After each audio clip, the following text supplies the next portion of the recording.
اللهم صل على محمد وعلى آل محمد كما صليت على إبراهيم وعلى آل إبراهيم إنك حميد مجيد. اللهم بارك على محمد وعلى آل محمد كما باركت على إبراهيم وعلى آل إبراهيم إنك حميد مجيد. اللهم صل على محمد في أول كلامنا. اللهم صل على محمد في أوسط كلامنا. اللهم صل على محمد في آخر كلامنا.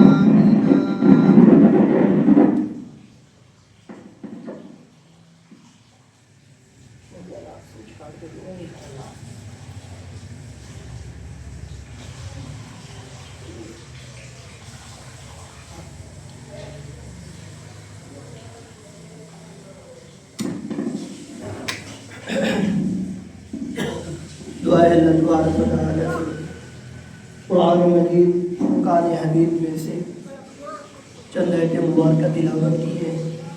تعالی شاہ جیسے گناہگار ہو ان آیات کا صحیح مطلب و مفہوم بیان کرنے کی توفیق عطا فرمائے.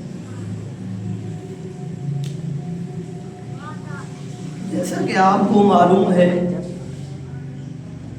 کہ رمضان مبارک کی آمد قریبی ہے.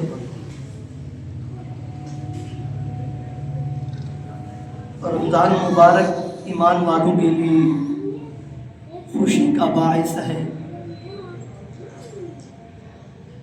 اور یہ ایمان والوں کے لیے بہت ہی بڑا تحفہ ہے.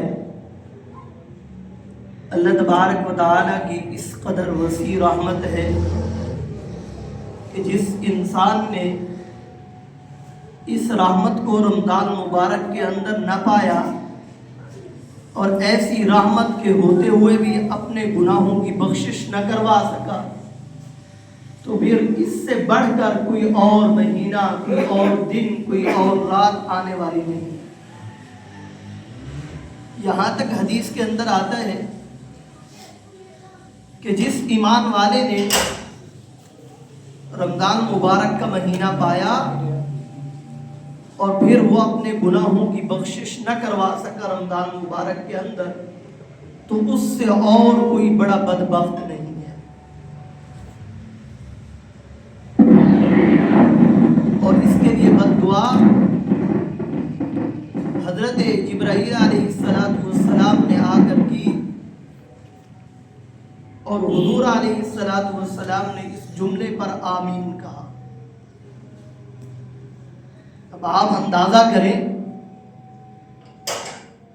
کہ حضور علیہ السلام کیسے شفقت والے پیغمبر ہیں، کیسے مہربان پیغمبر ہیں، رحمت للعالمین ہیں. اور آپ علیہ السلام کی رحمت، شفقت، محبت کا ہر ایک کو اندازہ ہے کہ یہاں تک کہ آپ علیہ السلام کو جو تکلیف دینے والے ہیں ذاتی طور پر، آپ علیہ السلام نے کبھی ان کے لیے بھی بد دعائی یا جملے نہیں کہے. لیکن یہاں اللہ کی رحمت کو دیکھ کر کہ میرے رب کی رحمت اس قدر وسیع ہے، اس قدر وسیع ہے کہ اللہ تبارک و تعالیٰ کی رحمت آوازیں لگا رہی ہے. اور ایسی رحمت کے ہوتے ہوئے بھی ایمان والے اللہ کی رحمت سے دور رہے، اللہ کی رحمت کو نہ پا سکے تو پھر حضرت جبرائیل علیہ السلام نے یہ بددعائیہ کلمات کہے اور حضور علیہ السلام نے اس پر آمین کہا. رمضان مبارک کے اندر اور غیر رمضان کے اندر بھی جو سب سے اہم ترین فریضہ ہے وہ نماز ہے. ایک شخص ہے رمضان مبارک کا مہینہ پاتا ہے اور وہ رمضان مبارک کے روزوں کا اہتمام کرتا ہے، لیکن اس کا نماز سے کوئی تعلق نہیں ہے، گناہ چھوڑنے سے کوئی تعلق نہیں ہے، نہ وہ گناہ چھوڑتا ہے نہ رمضان مبارک کے اندر نماز کا اہتمام کرتا ہے۔ تو اللہ کے حضور نے فرمایا کہ اس کے بھوکا اور پیاسا رہنے کا کوئی فائدہ نہیں، اس سے بہتر ہے کہ وہ کھاتا رہے پیتا رہے، جس کی زندگی کے اندر نماز بھی نہیں ہے اور جس کی زندگی ایسی ہے کہ گناہوں سے بھری پڑی ہے، جس طرح غیر رمضان کے اندر گناہ کیا کرتا تھا، رمضان مبارک کے اندر بھی ویسے گناہ کر رہا ہے۔ تو انسان تھوڑا سا سوچے، اپنا محاسبہ کرے، غور و فکر کرے کہ اللہ تبارک و تعالیٰ نے مجھے 5 نمازیں عطا کی ہیں۔ علماء لکھتے ہیں کہ اللہ تبارک و تعالیٰ نے یہ جو 5 نمازیں عطا کی ہیں، یہ 5 چیزوں کا شکرانہ ہے، 5 چیزوں کا بدلہ ہے جو اللہ تبارک و تعالیٰ نے حواس 5 یعنی یہ 5 حواس ہر انسان کو عطا کیے ہیں، چاہے وہ جوان ہے، چاہے وہ بوڑھا ہے، چاہے وہ بچہ ہے، چاہے وہ گناہگار ہے، چاہے نیک صالح ہے، تو ہر ایک کو یہ 5 انعام اللہ تبارک و تعالیٰ کی طرف سے ملے ہیں۔ ان کا کوئی شکرانہ بھی تو ہے، ان کا کوئی ہدیہ بھی تو ہے کہ اللہ تبارک و تعالیٰ نے جو دیے ہیں، تو ان کے بدلے کے اندر اللہ تبارک و تعالیٰ نے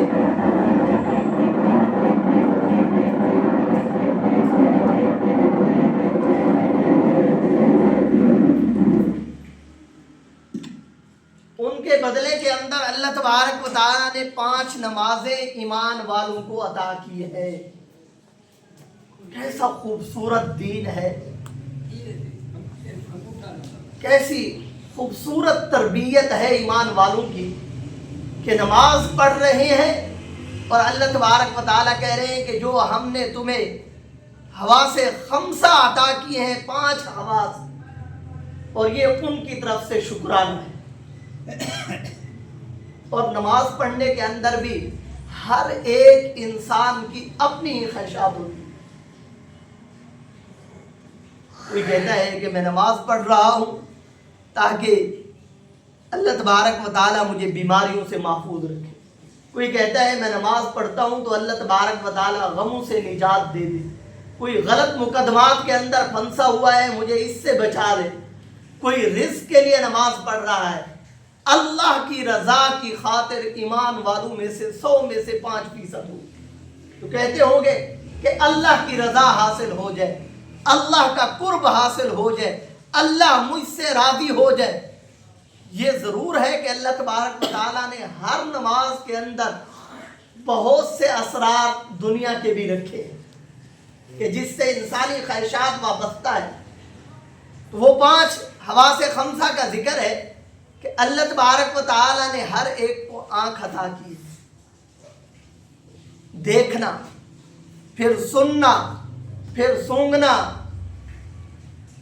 اور پھر پکڑنا، اور پھر چکھنا، یہ 5 ہیں۔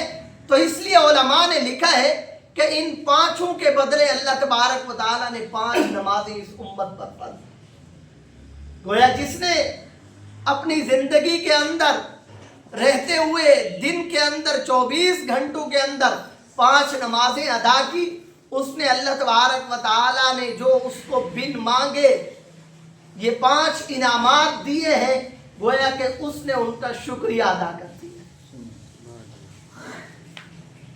کچھ علماء نے اس سے بھی اور بڑھ کر جواب دیا ہے، فرمایا کہ 5 ضرورتیں ایسی ہیں جو ہر انسان کی ہے، اور جس نے نماز کی پابندی کی ہے اللہ تبارک و تعالی اس کی یہ 5 ضرورتیں دنیا کے اندر پوری کرتے۔ فرمایا کہ کھانا ہر انسان کی ضرورت ہے، ہر انسان چاہتا ہے کھانے کے لیے، دن رات محنت مشقت کرتا ہے، یہاں تک کہ جو سب سے خوبصورت رشتہ ہے ماں باپ، بیوی بچے، بہن بھائی، اپنے گھر کی محبت اور شفقت جیسی زندگی کو چھوڑ کر باہر نکل جاتا ہے۔ کس لیے نکلتا ہے؟ کسی کھانے کی خاطر نکلتا ہے، پینے کی خاطر نکلتا ہے۔ فرمایا کہ یہ دو چیزیں، کھانا اور پینا، پھر پہننا اپنے لباس کی خاطر، انسان اپنی سکون جیسی زندگی کو چھوڑ کر باہر چلا جاتا ہے اور باہر کی مشقتیں برداشت کرتا ہے۔ اور اللہ تبارک و تعالی نے فرمایا کہ جو 5 نمازیں ادا کرتا ہے وقت کے اوپر، باجماعت پابندی کرتا ہے ان کی، فرمایا کہ میں رب اس کے لیے کھانا اور پینا اور اس کا پہننا اور اس کے لیے مکان اور اس کے لیے نیک بیوی، یہ 5 چیزیں آسان کر دیتا ہوں۔ اتنی بڑی نعمت ہے اللہ تبارک و تعالیٰ کی طرف سے۔ علماء نے یہ لکھا ہے کہ جو 5 نمازوں کی پابندی کرتا ہے، گویا کہ وہ 5 چیزوں کا شکرانہ ادا کر رہا ہے، حواس خمسہ کا۔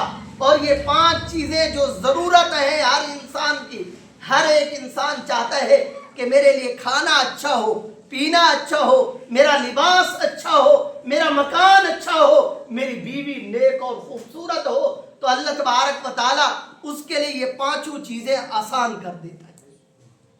ورنہ قرآن کے اندر آتا ہے وَمَنْ أَعْرَضَ عَنْ ذِكْرِي فَإِنَّ لَهُ مَعِيشَةً ضَنْكًا وَنَحْشُرُهُ يَوْمَ الْقِيَامَةِ أَعْمَى۔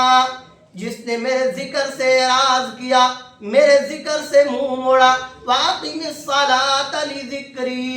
اللہ تبارک و تعالیٰ نے ایک جگہ پر قرآن کے اندر نماز کو اپنا ذکر کہا ہے کہ یہ نماز میرا ذکر ہے، میری یاد ہے۔ فرمایا کہ جو نماز ادا کرتا ہے پابندی کے ساتھ، گویا کہ وہ میری یاد کو تازہ کر رہا ہے۔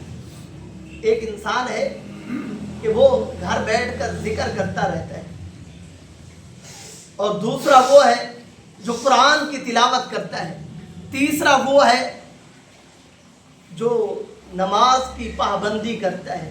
ان تینوں کے اندر بڑا ہی فرق ہے، اور جو ان تینوں چیزوں کی پابندی کرتا ہے اللہ تبارک و تعالیٰ اپنا قرب عطا کرتے ہیں۔